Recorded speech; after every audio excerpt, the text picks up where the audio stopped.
साम्राज्य, सामान्यांचा असामान्य आवाज। पतीने केला पत्नीचा गळा दाबून खून, सोलापुरातील घटना। याबाबत मिळालेली अधिक माहिती अशी की दक्षिण सोलापूर तालुक्यातील येतनाळ येथे राहत्या घरी पतीनेच पत्नीचा गळा दाबून खून केल्याची धक्कादायक घटना समोर आली आहे। संजय हिरोळे असे पतीचे नाव असून त्याने पत्नी रेखा संजय हिरोळे याला केबल वायरने गळा दाबून खून केला आहे। आश्चर्याची बाब म्हणजे खून केल्यानंतर स्वतः संजय हिरोळे पोलिसांसमोर हजर झाले। संजय आणि रेखा यांचे लग्न 15 वर्षापूर्वी झाले होते।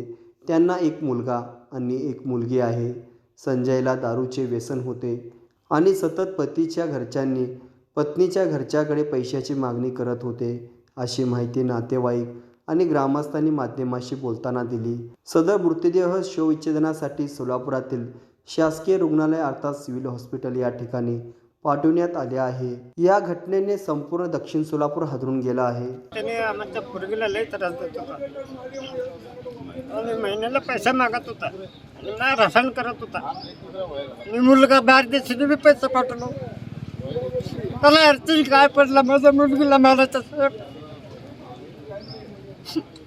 आता काय घडलेलं आहे, काय नेमकं संपूर्ण माहिती सांगा। काय घडलं, कसं काय घडलं, काय केलेलं आहे त्याने, पूर्ण माहिती सांगा।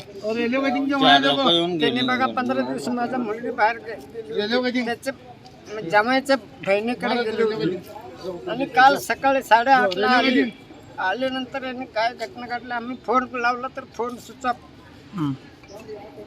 नंतर आम्हाला 9:30ला कळलं साहेब। तुम्हाला कोण दिली माहिती?